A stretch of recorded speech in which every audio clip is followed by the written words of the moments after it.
Yo!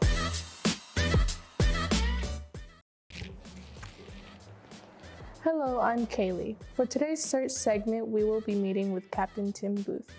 We will be going over a few items everyone should have in their homes. All these supplies have been provided by Victory Store in Vallejo. We are extremely grateful for their help. Pay close attention, this might save your life. So sit back, take notes, and enjoy. Hi, my name is Devin Solano, and this is Tim Booth, Captain of the Vallejo Fire Department. And today we're going to be discussing about the items that we have on the table today. Well, we're talking about things to have in case of an emergency, correct? Yeah. The time to plan for an emergency is not after the emergency has happened, right? We got to plan for these things because the reality is if something happens, it's going to be 3, maybe 4 days before somebody is able to come and help you or your family. So we got to be prepared, right? So one of the things we have here is a hand crank radio. A hand crank radio is, well, what is that? What do you think a hand crank radio is? We got to actually turn it instead of using batteries? Yeah, there is no batteries in a hand crank radio. Hand crank radio really is about being able to communicate one way, getting information in case there is a disaster, fire, flood, earthquake, tornado. We had a tornado warning the other day in Northern California. So things can happen. It's not our normal California weather these days. So anything can happen these days. You got to be prepared. And this is a good way to have, be able to receive information that's broadcast over airwaves. And also, I was like, seeing this chili bag. A chili bag. Yeah, you don't usually get chili that comes in plastic, huh? Well, what this is called is a MRE, and an MRE is a meal ready to eat, meaning that it's good for sometimes 5, sometimes 10 years in the various forms of packing. So this one happens to be a 5-year pack of chili, and actually some of these MREs are actually pretty good. They're not cuisine, but they'll get you by. And they're all designed to be compact so that you can fit many of them for you yourself and or your family in packs such as these or backpacks or small bags. Is it for school or like, what are we going to do? Well, hopefully you have a bigger bag for your schoolwork than this, because this is a very small bag. But these bags can be found at many different department stores, on Amazon and many different places where it's already been thought out for you. A lot of the things have been thought out for you, and then specific to yourself and maybe your family and their medication needs, you can add those items in here at a later point. But basic emergency kits essentially have very small medical bags or first aid kits, some MREs, which are the meals ready to eat in case you need to. Obviously, you're going to need to eat. This specific case also has some gloves and some masks. You know, we are still within the pandemic. You have glow sticks and different things to be able to alert somebody that there's an emergency at your location. It also has the whistle that we talked about a little earlier. But it also has, a small case. They're not this big, but this is a first aid kit. One of the things that, people forget about a lot of times is, when you go 3 or 4 days, you may be injured.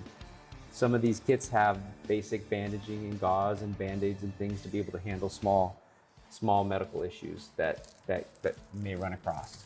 Cuts and scrapes and such. And for the tape, what would we use the tape for? There's a lot of different, tape is a very universal tool that we can utilize for many different things. One of the things we talked about was the plastic being able to be hung up on windows. In California, we've experienced, a lot of wildland fire. And one of the things that people have done in the past is been able to shelter in place because of either smoke or, God forbid, some sort of a nuclear fallout. We can tape the windows, tape air ducts, tape things that, we can preclude some of the bad air from coming into our homes. So we can utilize this tape for those types of things. Also rope. Many of these things are just common stuff that you may think of that you may need. Rope, you might have to tie something up, might have to, be able to come up with a plan to be able to hold something or tie something away. So many different uses for simple items.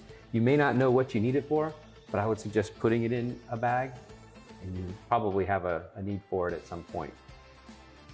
So I'm seeing here on the table that we have little things that we take on the go sometimes, like toothpaste, change, and a bag? Or like, Yeah, we got all kinds of little things. And again, the best time to prepare is prior to the emergency, right?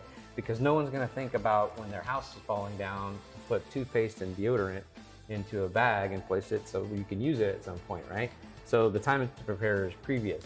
So why would you wanna have money like this? Well, in times of disaster, you may be running out of the house with nothing more than you have just on your back, right? So you may need to have a little bit of money to be put away and to have in case you need it, in case you need to buy food or something like that, if stores are still open.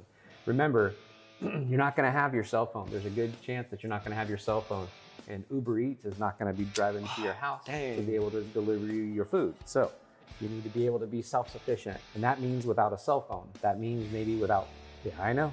I can't imagine that. Without power, without water, without running sewage.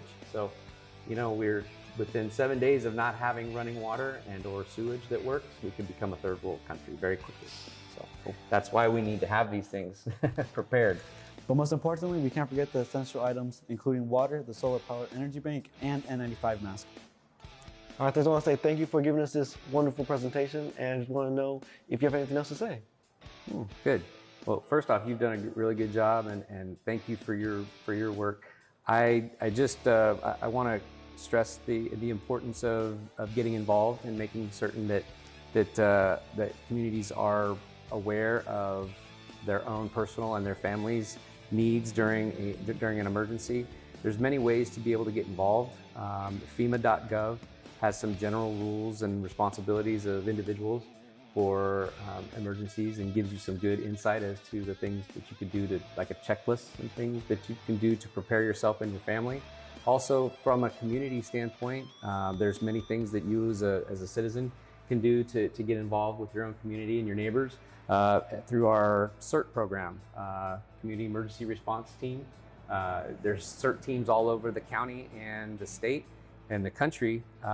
Get involved today. The way folks can get involved is to contact your fire department and inquire about the CERT program, and we'll be putting together some classes here in the near future. All right, then thank you. Thank you. That was super informative. I certainly learned something, and I hope you did too. Once again, we are super grateful for Victories for helping with the supplies and support. We are also thankful for the knowledge shared from Captain Tim Booth of the Vallejo Fire Department.